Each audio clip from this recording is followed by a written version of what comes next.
当时在开回家的路上，我都已经发现车有异常，没放心上。第二天我确认了之后，发现确实有异响。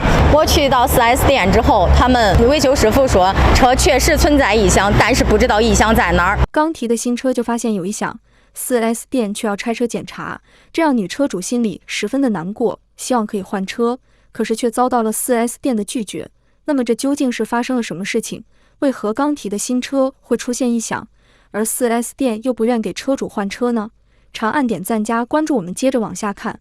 8月29日那天，在郑州金一通别克 4S 店提了一辆别克车，价值20多万。李女士是河南人，一直想买一辆车子作为平常的代步工具。经过考虑和多方的比较，8月29号当天，李女士便和家人来到了郑州的某 4S 店进行选购。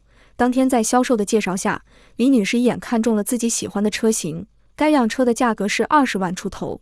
由于还在李女士的预算范围内，在试驾完车辆之后，李女士当天就和销售签订了购车合同，并提了新车回家。买到新车本是一件令人开心的事情，可是就在李女士开回家的路上，没一会就发现车子发出了一些异响，这让李女士心里很是担心。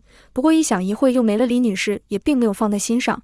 可是第二天李女士开车准备出门的时候，又发生了同样的问题。第二天我确认了之后，发现确实有异响。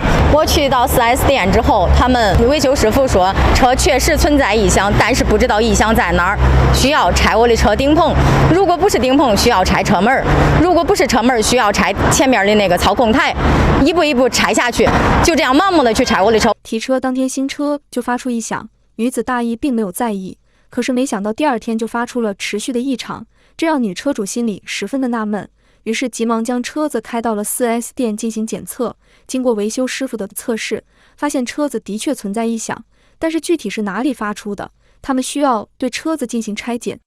听了这话，李女士心里本身并没有什么，可是维修师傅又说了，如果检测不出，要拆许多零部件，这样的话让李女士心中十分的气愤。盲目的去拆我的车，我买一个刚买3天的新车，他要这样给我拆，我肯定不放心。刚买1天的新车就要拆零部件，这搁谁身上恐怕都接受不了吧。对于 4S 店拆车检查的方案，李女士并不认同，她希望 4S 店可以给她换一辆没有问题的车子，可是经过多次协商， 4S 店始终不同意，这也让李女士陷入了崩溃，一气之下只好找到了记者寻求帮助。那么在记者的帮助下， 4S 店究竟会怎样解决，又是否会承认车子存在异响呢？确实有这个响声，这个响声正常吗？就是按照不正常，需要修，需要去维修一下。我为啥我要给你给我修的？我买车我要买个二手车，你可以随便给我修，这没问题。我买新车我不可能存在一个风险。虽然 4S 店的工作人员承认了李女士车子的确有异响，但是他们现在也只能帮忙免费维修。对于这样的说法，立马遭到了李女士家人的反驳。同时李女士也很不满，可是 4S 店为何始终不同意换车呢？车发票也开过了，然后保险买过了，他那个所以说换车的话也不符合咱们三包法嘛。花20多万买的别克新车，提车当天车子就发出了异常，女车主严重怀疑车辆存在质量问题，要求换车。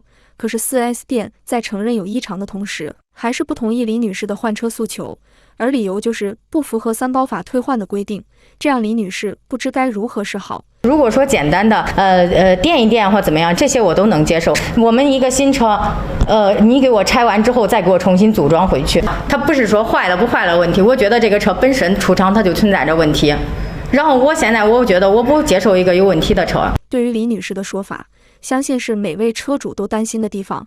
可是现如今车子的确不符合三包法的规定，4S 店也不可能满足李女士的诉求。那么事情究竟该怎么解决呢？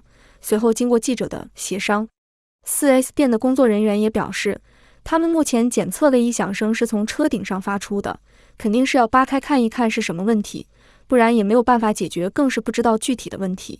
对此，工作人员还表示，如果真的从中发现是大问题，而且也无法维修，符合三包法的规定，他们也会按照三包法的规定给李女士一个满意的解决方案。虽然李女士心里还是有些不情愿，但是如果不拆卸问题始终解决不了，在记者的协商下，李女士和家人也同意了 4S 店解决方案。对此也希望在检测完之后， 4S 店可以给李女士一个满意的解决方案。希望经过此事，该家 4S 店在之后车子进店时，一定要对车辆进行全面的检测，不要再出现这样闹心的事情。那么对于此事，大家认为 4S 店究竟是不是故意把这辆存在异响的车子卖给了李女士呢？欢迎留言讨论，我们下期再见。